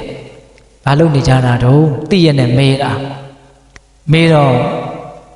တတ္တဝါတူတယောက်ကိုမီးရှို့နေတာဟောသားသမင်ကိုမီးရှို့နေတာလားမဟုတ်ပါဘူးတဲ့လူတယောက်ကိုမီးရှို့နေတာဒါနဲ့လူဆိုရင်တော့ဒါသင်တို့ရေရန်သူပဲဖြစ်မယ်နဲ့တူတယ်ရန်သူမဟုတ်ပါဘူးတဲ့သားပါတဲ့ဒါတူရီတော့သားပါ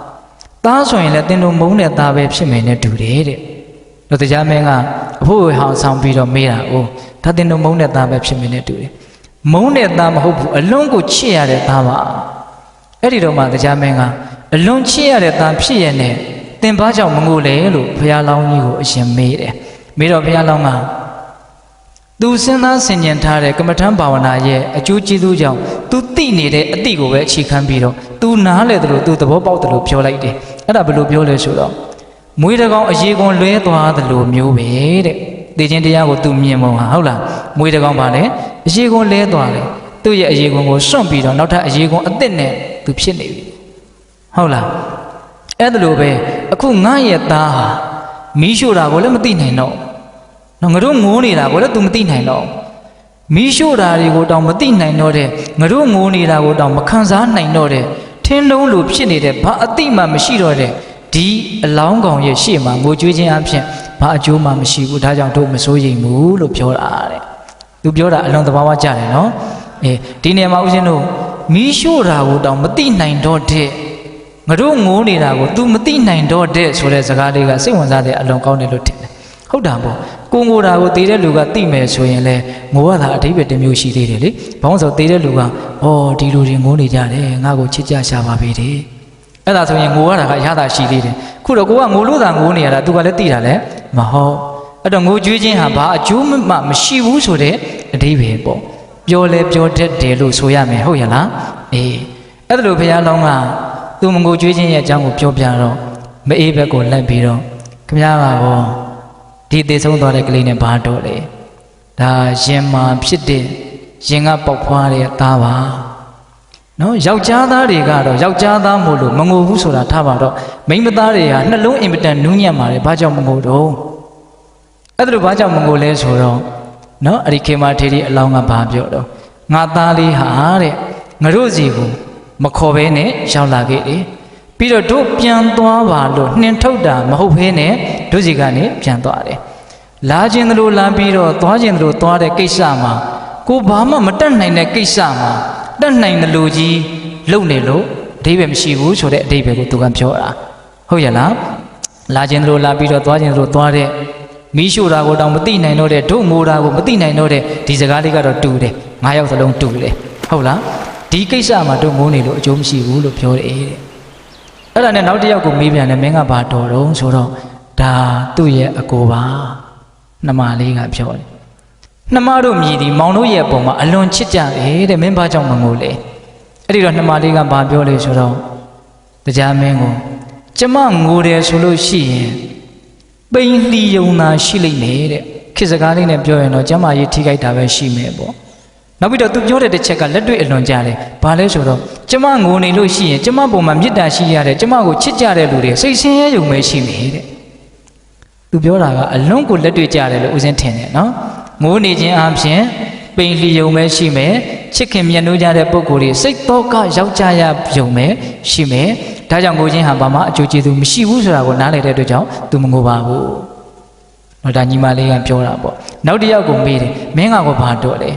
တည်တဲ့ပုဂ္ဂိုလ်ရဲ့ဇနီးပါယောက်ျားတွေဟာမိန်းမသားတွေရဲ့အားကိုးရပါတဲ့မင်းအားကိုးရကြီးပြိုလဲသွားတာမင်းဘာကြောင့်မငိုလဲတဲ့အဲ့လိုမေးတဲ့အခါကျတော့အဲ့ဒီမျိုးသမီးကဘာပြောလဲဆိုတော့အရှင်တဲ့တည်တဲ့လူကိုတန်းတန်းပြီးတော့ငိုကြွေးခြင်းဟာလာကိုမရလို့ငိုတဲ့ကလေးနဲ့မထူးဘူးတဲ့နော်ပိဿယေကလေးတယောက်ကဒီလာကြီးကိုမြင်တော့ရခြင်းတယ်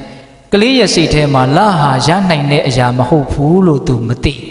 ဒါကြောင့်မလို့သူငိုတာပေါ့ရမယ်ထင်တာကြီးမ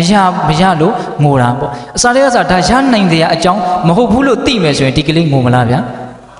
လာကိုမရလို့ငိုတဲ့ကလေးသာရှိမယ်လာကိုမရလို့ငိုတဲ့လူကြီးဆိုတာမရှိဘူးဟော तू ကကလေးအသိဉာဏ်ပဲရှိသေးတာ哦အဲ့တော့ဒီနေရာမှာလူတွေတေလို့ငိုကြတဲ့နေရာမှာလည်းပဲဒကာသမားတို့ဦးဇင်းတွေလူကောင်ကြီးသာကြီးတယ်အသက်တွေသာကြီးလာတယ်အသိဉာဏ်ကကလေးအချင်းပဲရှိသေးတာဟုတ်လားကလေးကလာဟာမရနိုင်တဲ့ကိစ္စလို့ तू မသိဘူးဒါကြောင့် तू ငိုတာလူတွေတေလို့ငိုတဲ့အခါမှာလည်းပဲဒကာသမားတို့ဦးဇင်းတို့ဒါဦးဇင်းတို့လည်းပဲခမေးတော်ကြီးတေတော့ကငိုလိုက်တာမှကိုအလွန်ပဲလို့ပြောကြပါစို့ဟုတ်လားသူများကိုပြောတာကပြောတာပဲလေဟုတ်ရဲ့လားအဲ့တော့ငိုတယ်ဆိုတာဘာကိစ္စငိုတော့ဆိုတော့ဒီသေဆုံးခြင်းဟာပြန်လဲရှင်းသမ်းမလာဘူးဒါဟာသဘာဝတရားဆိုတာကိုနဲ့စိတ်ထဲမှာစူးစူးရှာသိမထားလို့ဒါငိုတာပေါ့ဟုတ်တယ်မို့လားဒါကြောင့်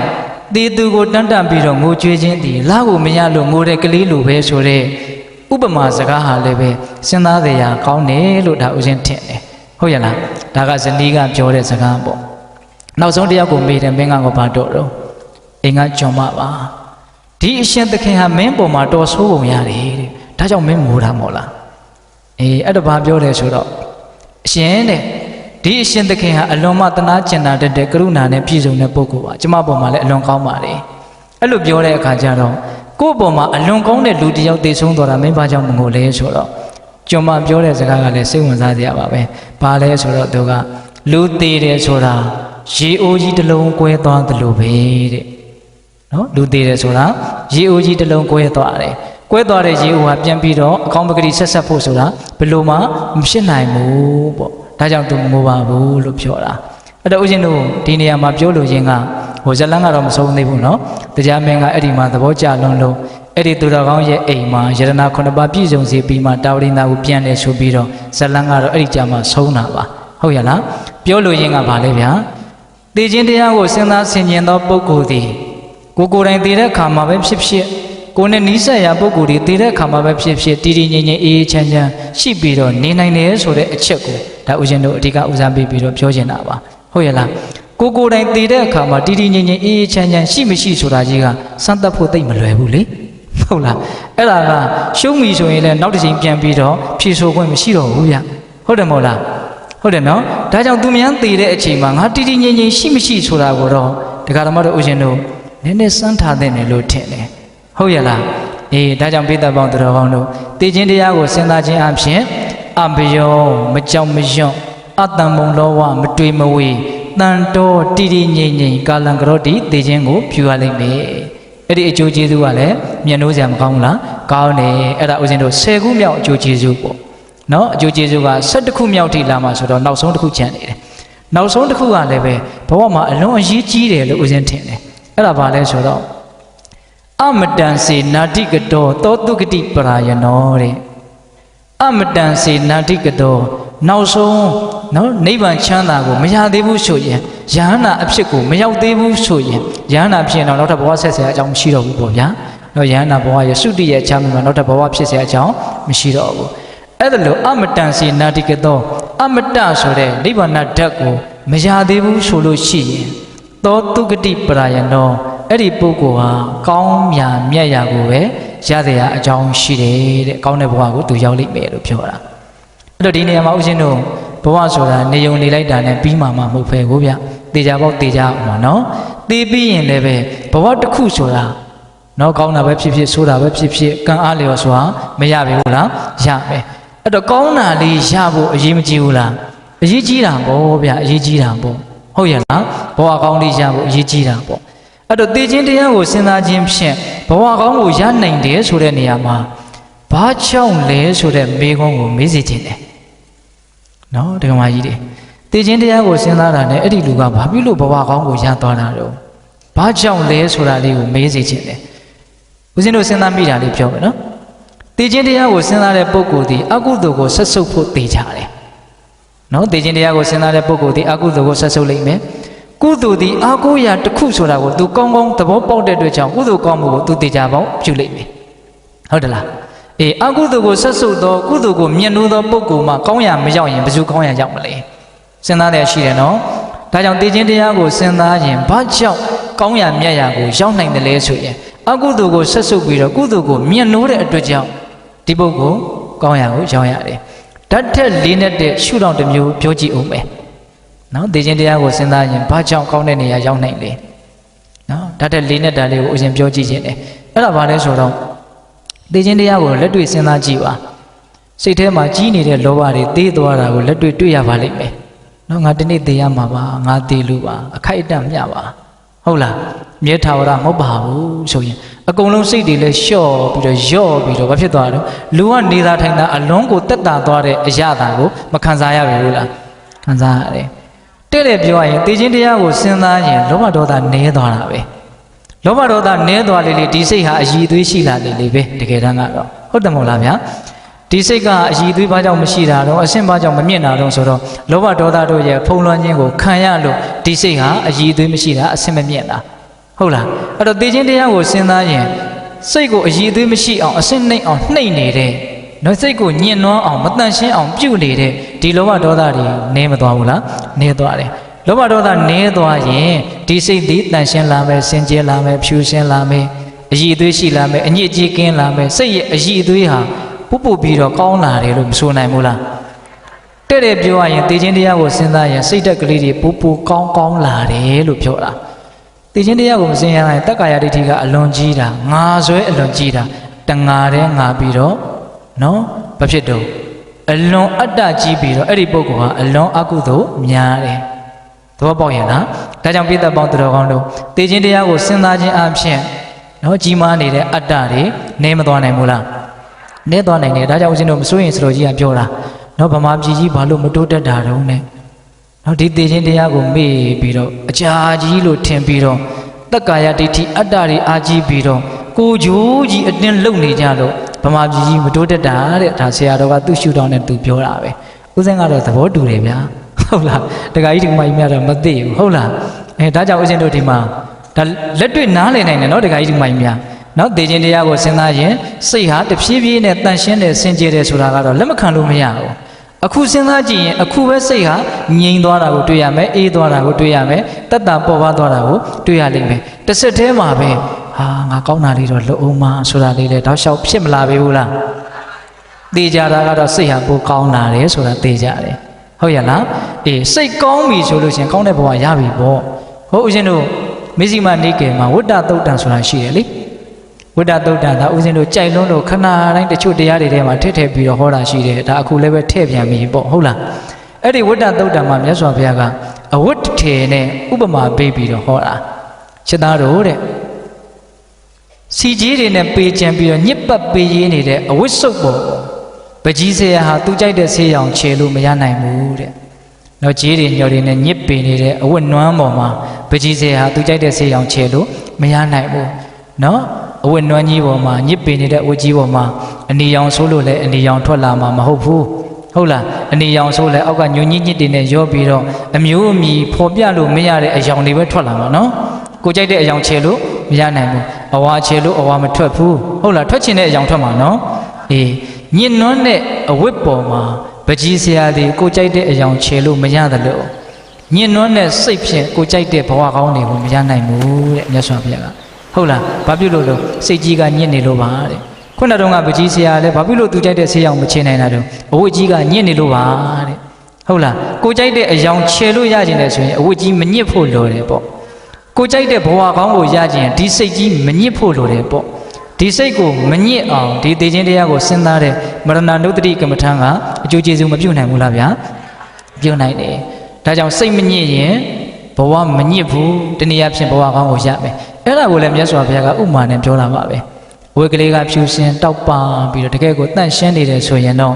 ပကြီးဆရာအဲ့ဒီအဝတ်ဖြူလေးပေါ်မှာသူကြိုက်တဲ့ဆေးရောင်ကိုတင်လို့ရပြီအဝါရောင်ခြေလိုက်ရင်အဝါရောင်ထွက်တယ်အနီရောင်ခြေလိုက်ရင်အနီရောင်ထွက်တယ်ဘာဖြစ်လို့လဲအဝတ်ကစင်ကြယ်နေလို့ပါတဲ့ဟုတ်လားအဲ့လိုပဲစင်ကြယ်တဲ့စိတ်တန့်ရှင်းတဲ့စိတ်အပြစ်ကင်းတဲ့စိတ်ဖြင့်ကိုကြိုက်တဲ့ဘဝကောင်းတွေကိုရနိုင်ပါတယ်တဲ့ဘာဖြစ်လို့လဲစိတ်ကစင်ကြယ်နေလို့ပါတဲ့ရိုးရိုးလေးနော်တရားကဟုတ်ရလားဒါကြောင့်ပိဿပေါင်းသူတော်ကောင်းတို့စိတ်စင်ကြယ်ရင်စင်ကြယ်တဲ့ဘဝကောင်းမြတ်တဲ့ဘဝကိုရမယ်စိတ်ညစ်နွမ်းရင်တော့စင်ကြယ်တဲ့ဘဝကောင်းမြတ်တဲ့ဘဝကိုမရနိုင်ဘူးဒါကြောင့်တေခြင်းတရားကိုစဉ်းစားရင်ဘာကြောင့်ဘဝကောင်းတွေရနိုင်တယ်လဲဆိုတဲ့မေးခွန်းဒါအနှစ်ချုပ်ပြီးတော့ဦးဇင်းပြောလိုက်တာပါဟုတ်ရလားတေခြင်းတရားကိုစဉ်းစားရင်အကုသိုလ်ကိုဆက်စုပ်ကုသိုလ်ကိုမြတ်နိုးပြီးတော့လည်းပဲဘဝကောင်းတွေကိုရနိုင်တယ်ဟုတ်ရလားတေခြင်းတရားကိုစဉ်းစားရင်ဒီစိတ်ဟာပို၍စင်ကြယ်တန့်ရှင်းလာတဲ့အတွက်ကြောင့်အဲ့ဒါနဲ့တန်တဲ့ဘဝကောင်းကိုရနိုင်ပါတယ်ဟုတ်ရလားဒါဘယ်နှခုမြောက်အကျိုးလဲဗျာ12ခုမြောက်အကျိုးเนาะဦးဇင်းတို့တရားဟောတာလဲတနာရီ15မိနစ်ရှိပြီเนาะဒါကြောင့်ဦးဇင်းတို့အကျိုးကျေးဇူးဘယ်နှမျိုးလဲ17မျိုးပြန်ပြီးတော့အနှစ်ချုပ်မယ်เนาะအေးငါဟာတနေ့သိရလိမ့်မယ်လို့သိခြင်းတရားကိုဖန်ဖန်ထထစဉ်းစားခြင်းအားဖြင့်အပမထာတရာဟောထလဘတေနပိရတိန်ဇီဝေနိကံတိဇဟတိပပံသောကရဟိဘဝေနော်မမိမလျော့တဲ့အပမာဒတရားကြီးမားလာမယ်ဟုတ်လားလဘတိအနပိရတိလောကသည်ပျော်မှုဖွယ်ရာမဟုတ်ဆိုတဲ့အမြင်မှန်ကိုရမယ်ဇီဝေနိကံတိန်ဇဟတိအသက်ရဲ့အပေါ်မှာဆွဲလန်းတွေ့တာတဲ့နိကန္တိတနာကိုဖယ်ခွာနိုင်လိမ့်မယ်ဟုတ်ရဲ့လားပြီးတော့ဗာလဲပါပံသောကရဟိဘဝေမကောင်းမှုကိုမကောင်းဘူးလို့ပြောရတဲ့တတ္တိရှိလာလိမ့်မယ်လေးပါနော်နောက်ပြီးတော့ဗာလို့အာတနိရိဘဟုလောစပရိခာရေတွမစ္စေရောအနေစာတင်ညာပရိစေကဒေသသတ္တုပဋိဋ္ဌတိနော် အတ္တနိတိဘဟုလောစအများကြီးမသိမှုဟုတ်ရလားပြီးတော့ဗာလဲပရိခါရေသွားမစ္စေတော့ကိုယ့်ရဲ့အသုံးဆောင်တွေရဲ့ပုံမှာဝင်မတူဘူးနောက်ပြီးတော့ဗာလဲအနိစ္စတင်ညာပရိစေကတေတာသတ္တုပါဒိဋ္ဌတိအနိစ္စဒုက္ခအနတ္တလက္ခဏာရေးသုံးပါးကိုမြင်တဲ့ဝိပဿနာဉာဏ်အလို့လို့ဖြစ်လာမယ်ကိုပါရှိသွားပြီနော်ပြီးတော့ဗာပြောတော့အဘယောအတ္တမုံလောဝတန်တော်ကာလကရောတိတောမကြောက်မလန့်ပဲမတွေးမဝေးပဲတည်တည်ငြိမ်ငြိမ်အေးအေးချမ်းချမ်းနဲ့သိခြင်းကိုပြုနိုင်လိမ့်မယ်ဟုတ်ရလားနောက်ဆုံးအကျိုးကတော့အမတန်စေနာတိကတောနိဗ္ဗာန်ကိုမရသေးဘူးဆိုလို့ရှိရင်သောတုဂတိပရာယံတော့အဲ့ဒီပုဂ္ဂိုလ်ကောင်းရာမြတ်ရာရောက်လိမ့်မယ်တဲ့ဘယ်နှမျိုးတော့17မျိုးဒါကဝိသုဒ္ဓိမေထကရာလာမှာလာတဲ့အကျိုးတရား17မျိုးပေါ့နော်ဏိဒန်းလုံးကဗာပြောလိုက်တော့အင်္ဂုတ္ထုပါဠိတော်မှာလာတဲ့အကျိုးတရား9ပါးဟုတ်လားအဲ့ဒါလည်းပဲမှတ်သားတရားကောင်းတယ်နော်ဒါကြောင့်ပိဿပေါင်းသူတော်ကောင်းတို့ဒီကနေ့ညတခုသောတရားဤဂုံကျေးဇူးများတခုသောတရားဆိုတာက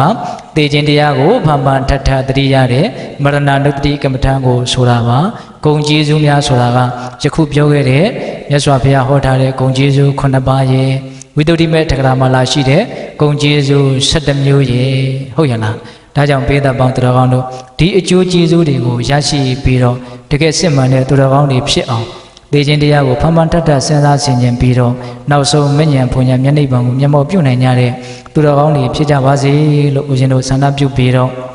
မေတ္တာပို့ပြီးအဆုံးသတ်ကြရအောင်နော်